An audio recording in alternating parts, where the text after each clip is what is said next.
une entité d'origine extraterrestre sans précédent se dirige vers la Terre en détruisant tout sur son passage. L'équipage de l'USS Enterprise est chargé de stopper ce nouvel ennemi.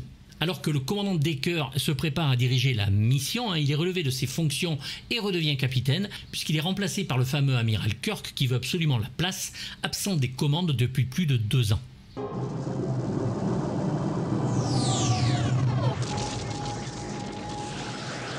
Presque 11 ans après que le dernier épisode de la série ultra culte aux États-Unis soit diffusé sur NBC, Star Trek demeure populaire avec les rediffusions permanentes. Direction ? Droit vers l'orbite terrestre, monsieur. En France, ce n'est point le cas. Seuls 13 épisodes piochés dans les 3 saisons sont diffusés entre le 26 décembre 1982 et le 20 mars 1983 sur TF1, le dimanche à 13h20, en lieu et place de la série Starsky et Hutch, un gros polar. Imaginez le choc pour les téléspectateurs français.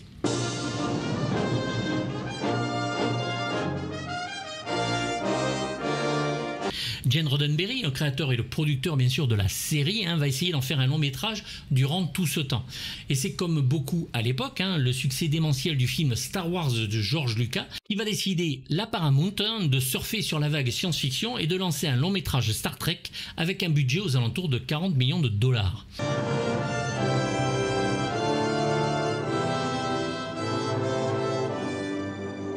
Il ne reste plus par contre qu'à persuader les 3 acteurs principaux à reprendre du service, ce qui pour un est un petit peu problématique. Capitaine Sonak, vous avez reçu votre nomination d'attaché scientifique sur l'Enterprise. C'est le 28 mars 1978 que tout est lancé, l'Enterprise va pouvoir reprendre du service. C'est au plateau 9 des studios Paramount que tout le monde va se retrouver et commencer ce tournage très attendu des Trekkies, entendez les fans de Star Trek.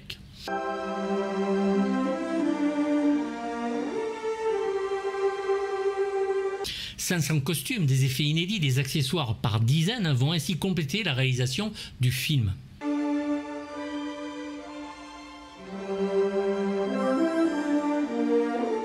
L'Enterprise, le vaisseau des héros, personnage à part entière, va être complètement reconstruit, plus moderne et bien sûr plus sophistiqué, et il va occuper 4 plateaux complets. Des décors somptueux, détaillés et précis, et contrairement à la série, budget oblige, l'équipage dans son entièreté va être montré à l'écran.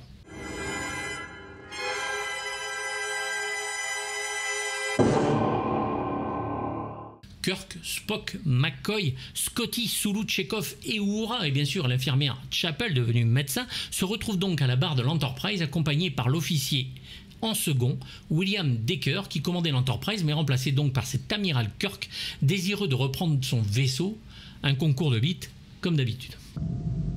Vraiment désolé, Will. Non, amiral. Je ne crois pas que vous soyez désolé. Il y a une femme de Delta, rejoint aussi l'équipage.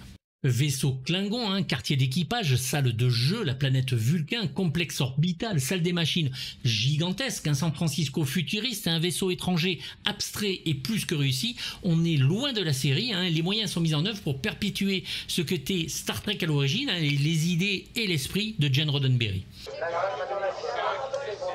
Commandant, Starfleet vient de nous signaler votre prise de commandement, monsieur.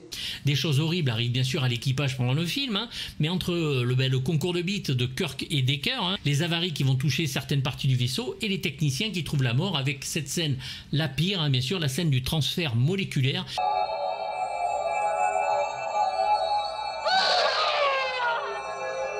Qui tourne mal avec les hurlements des personnages et la description horrible de leur reste. Vous les avez ? Enterprise, ce que nous en avons récupéré n'a pas vécu longtemps. La NASA sera consultée pour la recherche scientifique et aéronautique, ce qui a toujours été le centre névralgique de la série d'origine. 1 an et demi sera consacré au tournage, dont 8 pour les seuls effets spéciaux créés par le grand Douglas Trumbull, connu alors pour Rencontre du troisième type, 2001 l'Odyssée de l'espace, Silent Running et plus tard Blade Runner.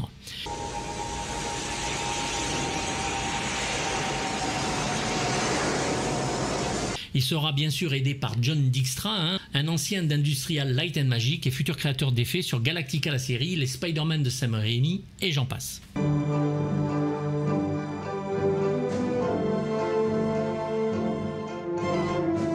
Mais mieux, C'est le grand Robert Wise qui va être choisi pour réaliser le film, déjà auréolé de grands films comme Le jour où la Terre s'arrêta, un pur chef-d'œuvre de science-fiction, West Side Story dont il va recevoir l'Oscar, il paraît qu'un remake a été fait, La Maison du Diable, La Mélodie du Bonheur, là encore Oscar, Spielberg t'as qu'à t'y mettre, La Canonnière du Yangtze ou Audrey Rose.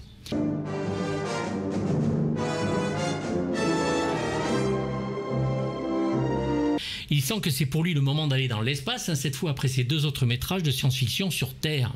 Il va nous filmer ça avec une vraie vision de SF et du drame aussi, grâce au scénario d'Harold Livingston, basé sur une histoire du non moins célèbre Alan Dean Foster, connu pour ses grandes et nombreuses novélisations de films comme Alien du 1 au 3, The Thing, Outland, Le Trou Noir, Le Choc des Titans, Krull ou Starman. Et j'en passe bien sûr.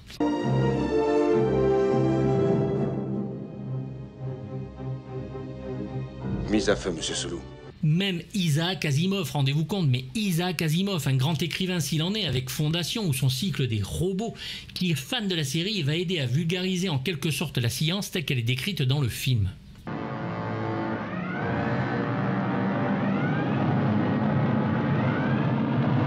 L'histoire reprend d'ailleurs en partie les scénarios de 2 épisodes de la série d'origine. I admit that biological units are imperfect. But a biological unit created you. Le Corrigan et la Machine Infernale dans l'ordre. L'épisode 3 et 6 de la saison 2.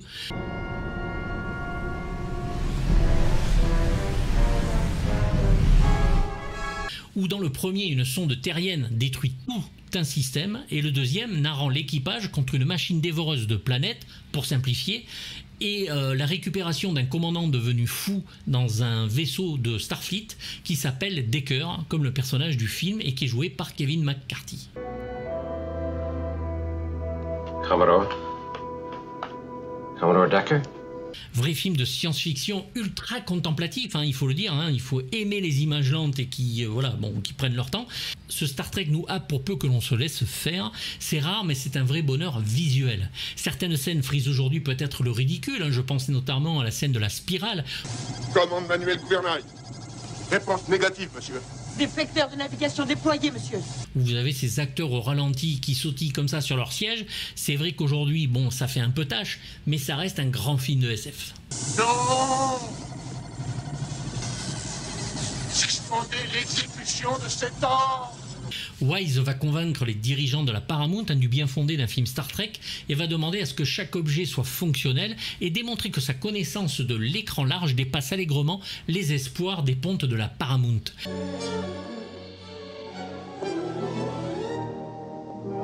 Permission de monter à bord, monsieur. Il va aussi imposer le retour de Spock. Et oui, à la grande colère des fans, Spock n'était pas prévu dans le film à l'origine, l'acteur ne voulant plus entendre parler du Vulcain et de l'univers Star Trek, et notamment de son copain, entre guillemets, William Shatner. Star Trek, le film, va réussir à éblouir les spectateurs et même rameuter de nouveaux fans avec cette histoire plausible dans un univers où l'on est émerveillé et jamais pris en défaut, et va réussir, là où d'autres ont échoué, faire un succès au cinéma d'une adaptation de série de télé. Spock!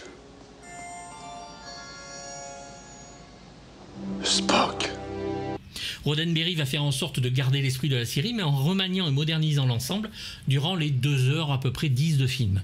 Tout en y ajoutant bien sûr une touche de modernisme dans sa pensée, puisque les problèmes sociétals et la guerre du Vietnam ayant changé fondamentalement le bonhomme.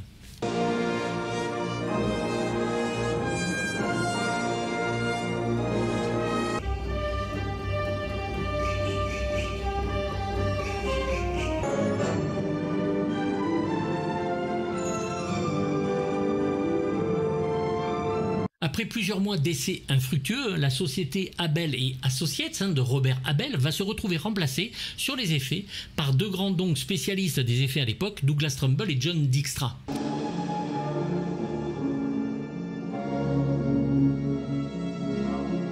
Abel, connu pour son insouciance, va dépenser juste 4 millions de dollars sans avoir jamais tourné une seconde de film ou d'effet.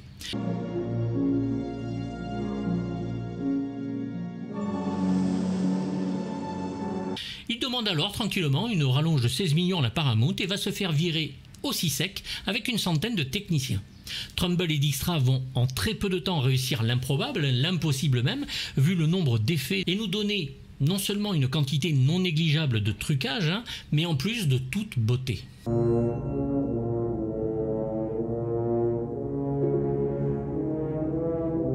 De même, les décors sont refaits parfois dans leur entièreté, hein, comme le pont ou surtout la salle des machines, qui avait été construite de telle façon que les caméras ne pouvaient pas passer. Bravo les gars.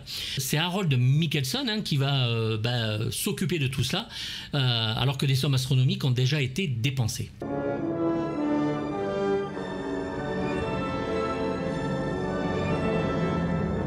L'Enterprise a l'air de couler avant sa sortie, hein, mais Wise tient bon la rampe et appelle des gens qu'il connaît. Mikkelsen pose des éclairages au sol pour éviter par exemple les ombres portées.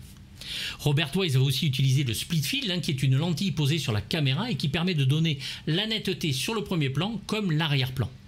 Fusée de manœuvre, monsieur Sulu. Fusée de manœuvre, monsieur. Activation. Un matte painting fut utilisé pour la planète Vulcain hein, et fut la seule scène qui va être tournée dans les extérieurs des studios.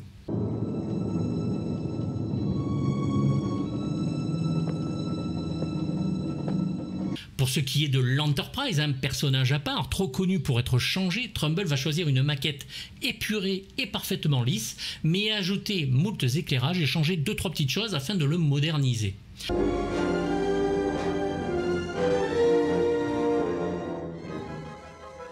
La fabuleuse scène où Kirk va redécouvrir l'Enterprise plus que chère à son cœur, hein, sous la musique envoûtée et spectaculaire de Jerry Goldsmith au thème absolu et qui sera plus que repris dans les autres séries et films, nous laisse béat d'admiration. C'est un plaisir de découvrir et la maquette et le vaisseau sous toutes ses coutures. Bonheur pour tout geek et fan de science-fiction qui se respecte.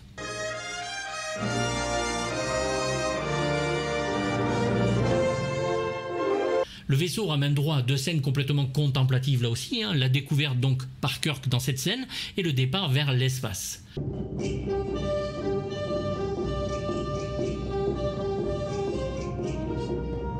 Dijkstra s'occupera lui d'animer les maquettes, hein, chose dans laquelle il excelle après Star Wars et Galactica, et notamment, on le voit dans la première scène avec les Klingons.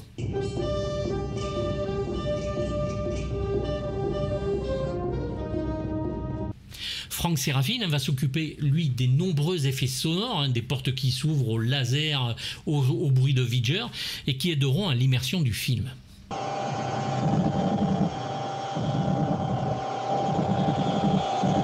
Reste que la visite de V'ger, hein, toujours très contemplative aussi, est un monument de grâce entre effets et musique toujours, où l'imagination de Trumbull dans le temps imparti et bluffant, et nous donne ce que le film est, une beauté cinématographique où l'on se prendrait presque à trouver dommage qu'il y ait des personnages.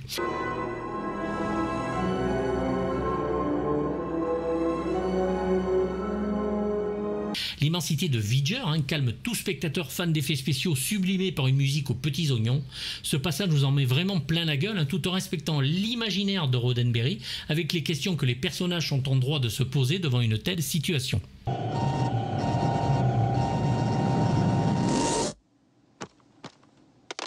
De même, hein, le voyage de Spock dans V'ger est aussi superbe et permet de nous nourrir d'images et de musique à contempler, et où l'imaginaire reste absolu et où la HD intervient, le film ayant été parfaitement restauré.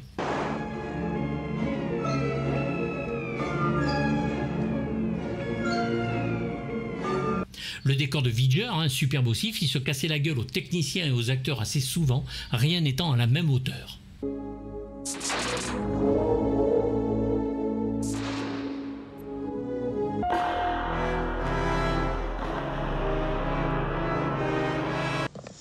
Commandant ? Merci de votre accueil. J'aurais souhaité que nous nous retrouvions dans des circonstances moins critiques. En France, hein, nous ne connaissons pas Star Trek à sa sortie, c'est un comble. Au pire, quelques fans de SF Geek et quelques revues et fanzines en ont parlé et connaissent, hein, mais sinon, la classe populaire ne sait pas qui est Kirk, qui est Spock. Le film ne revenant pas en arrière, il nous faudra faire avec et accepter les personnages tels qu'ils sont. Mais je vous en conjure, asseyez-vous. Alors on est obligé d'en parler. William Shatner revient donc dans le rôle de cette fois l'amiral Kirk, hein, toujours horripilant dans son jeu d'acteur. Hein. Heureusement que le formidable doubleur Sadie Rebo arrive à le rendre presque bon au niveau de la voix en tout cas, puisque lui il joue bien. Will you please sit down? C'est le héros et il le joue tel quel, hein, sans essayer un tant soit peu d'être fin dans son jeu, et pourtant hein, il n'est pas vraiment le héros dans le film. Il se plante dans une manœuvre, il fait montre d'un ego démesuré, c'est un concours de beats permanent avec tout le monde, mais c'est surtout dans ce film l'histoire de Vidger, d'Ilia et même de Spock qui prime ici. Spock, 15 secondes. Spock, envoyez le message. 10 secondes. Les deux acteurs, hein, Shatner et Nimoy, ne s'entendent guère d'après la légende, et Shatner nous prouvera souvent qu'entre les deux, il est le moins bon. Après Star Trek, série et film, Shatner ne va cartonner que dans la très moyenne série Hooker et 2 épisodes de Columbo où il y est plutôt bon. Vous avez sauvé l'Enterprise. J'en suis conscient, monsieur. Cessez de rivaliser avec moi, Decker. Tech War, série qu'il a créée, ne va pas convaincre, mais le rôle que lui offre le grand David Kelly dans la série Boston Justice donnera aux gens qui ne sont pas fans de l'acteur, comme moi vous l'aurez compris, une sorte de rédemption. Il va y incarner Denny Crane, un capitaliste républicain drôlissime, et donne avec James Spader un couple télévisuel épatant. Je crois que nous lui avons donné la faculté d'acquérir et de garder son libre arbitre. Délivré de nos humaines faiblesses. Shatner se mettra à la réalisation sur des épisodes de toutes ces séries, hein, à gauche à droite, et va filmer le pire épisode de la saga Star Trek V, qui ne va même pas sortir au cinéma chez nous, mais directement dans les vidéoclubs.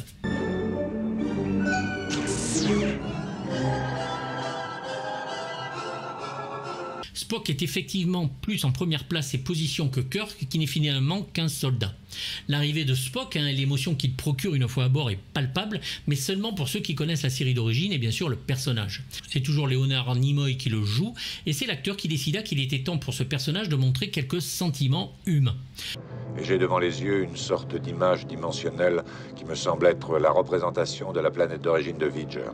Il en impose, hein, il est connecté à Vidger, humain et vulcain, une double personnalité souvent bien utilisée, et ici encore plus avec un acteur aux petits oignons. Je traverse un tunnel de communication. Je pense que c'est de l'énergie plasmique constituant un conduit.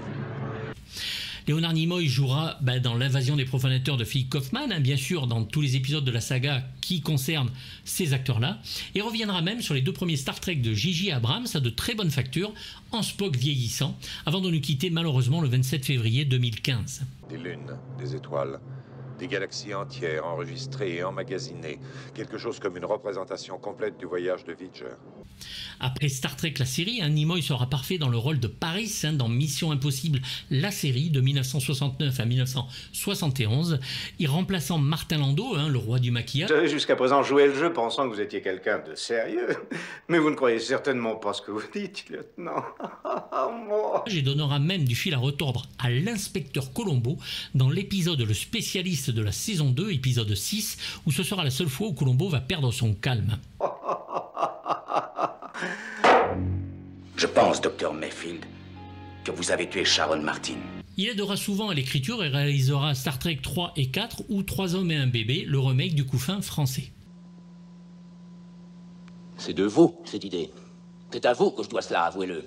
DeForest Kelley, hein, revient dans le rôle du docteur McCoy, hein, surnommé Bones, souvent très en colère, notamment envers Spock. Il est le comique de l'équipage, doublé par François Marié. Je crois qu'il est temps d'y penser, monsieur. Grand temps. Nous pouvons vous ramener sur Vulcain en 3 jours, monsieur Spock. Montgomery Scott, dit Scotty, est joué par le très sympathique James Doohan. Il est doublé par George Aubert, la voix de Pete Martell par exemple dans Twin Peaks. Le personnage est écossais, hein, ce que l'on n'entend bien sûr jamais dans la version française, hein, et encore moins dans la série, puisque c'est un doublage canadien. Il ne jouera que ce rôle lors de sa carrière à 2-3 exceptions près. C'est lui qui va créer d'ailleurs le langage Klingon dans le film. Nous supposons qu'il se trouve un vaisseau d'un type indéterminé au cœur de cette nuée. George Takei, Walter Koenig, Nichelle Nichols, respectivement Sulu Chekhov et Uhura, reprennent les rôles attribués dans la série, ainsi que Majel Barrett en Dr Christine Chapel, infirmière dans la série.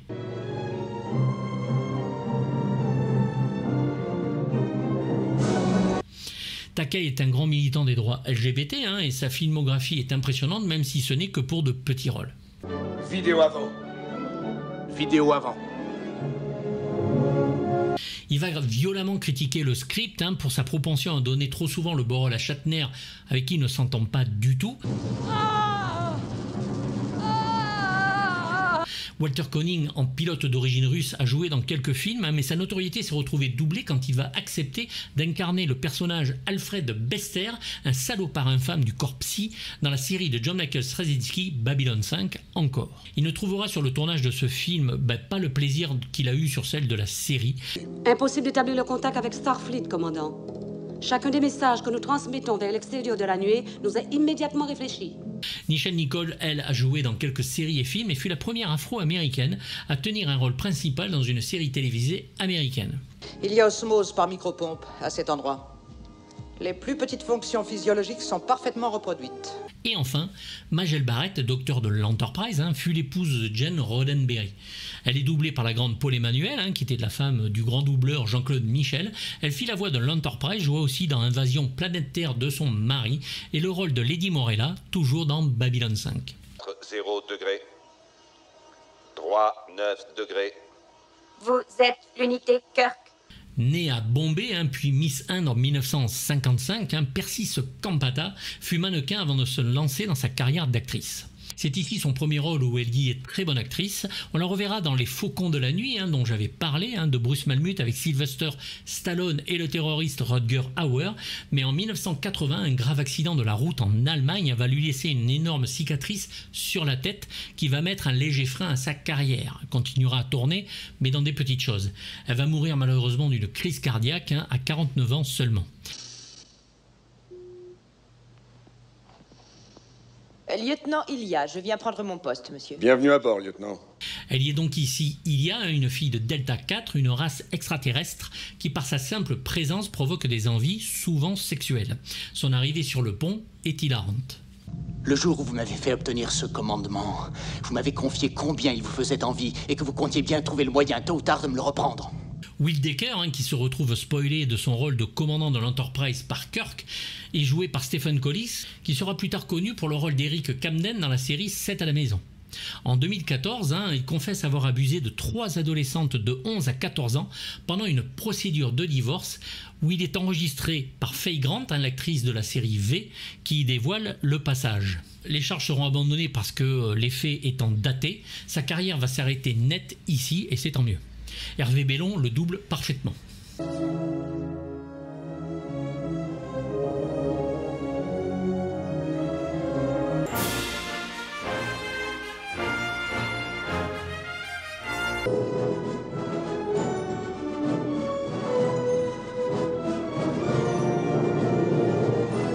La partition musicale de Jerry Goldsmith est aussi un élément à part et un des personnages principaux du film et donne au mot spectaculaire ses lettres de noblesse. Venant de recevoir son seul Oscar, Jerry Goldsmith, un seul Oscar, vous imaginez, pour le film La Malédiction de Richard Donner, il va s'entendre à merveille avec le réalisateur Robert Wise.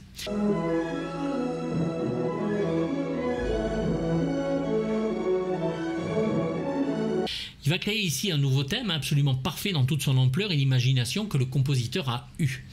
Il reviendra sur la franchise pour le 5e film, puis les 8, 9 et 10, et va composer le beau thème de Star Trek Voyager.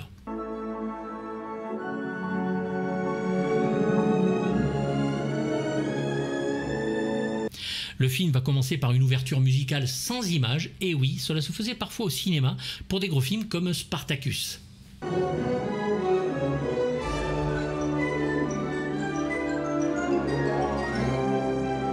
La scène de la découverte de l'Enterprise va durer jusqu'à 6 minutes et la musique est extrêmement romantique.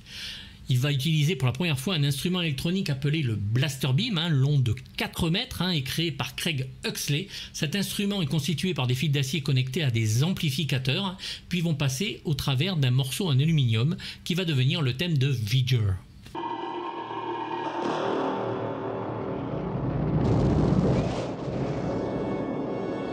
La composition de cette musique durera quand même presque 4 mois et sera aidée par le compositeur de la série d'origine Alexander Courage ainsi que Fred Steiner pour des arrangements sur les passages où Kirk dicte son journal de bord ou des scènes de distorsion et la première rencontre avec Voyager.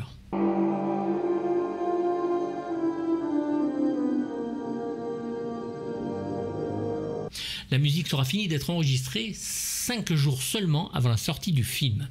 Goldsmith sera nommé aux Oscars, aux Golden Globe et aux Saturn, cela en restera là, alors qu'on a le droit à une musique qui sublime les images du film. Il y a... Le thème principal que Jerry a créé, ce n'est pas celui de la série, et il est extrêmement héroïque et spectaculaire et va rester sur tout ce qui suivra.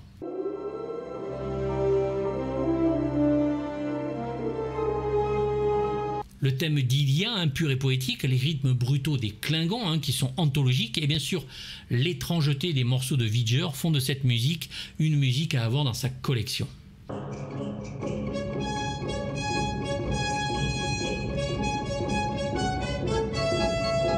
Le final enfonce le clou et prouve que cette musique est un pur chef-d'œuvre, avec une envie d'y revenir, comme le commandant James Tiberius Communal nous l'explique dans son livre, dont je remercie encore toutes les personnes qui m'ont fait confiance en l'achetant et qui ont adoré.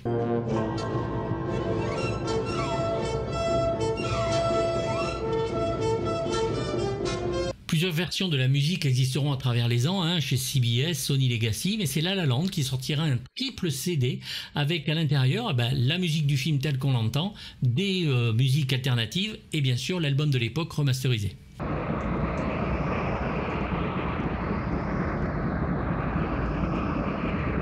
Le film va tout casser aux États-Unis, dont un premier week-end très très fort. Il sera le 5e film le plus vu en 1979.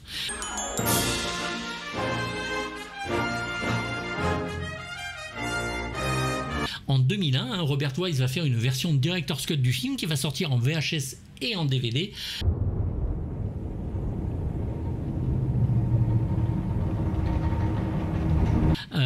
Mais malheureusement redoublé en français, ce qui est infâme. De nouveaux plans d'effets du meilleur goût vont être ajoutés et le film va durer 4 minutes de plus.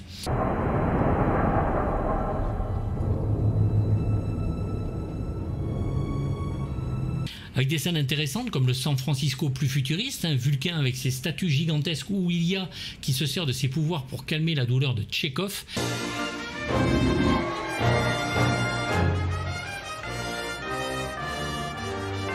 Ainsi qu'un nouveau lettrage de générique de début et des étoiles sur le prélude et le générique.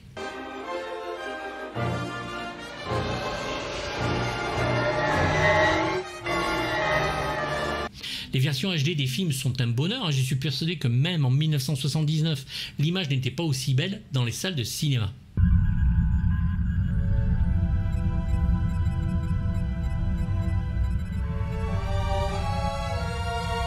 C'est un gros 6 sur 6 pour moi. C'est une réussite dans cet univers bien particulier. Les films seront de plus ou moins bonnes réussites, mais resteront toujours très agréables à suivre, à une exception près. N'hésitez pas à me dire ce que vous en pensez, pouce haut, pouce bas comme d'habitude. Vous n'hésitez pas à vous abonner, c'est gratos. Commentez, on en parle et je vous dis à très bientôt. Bye bye.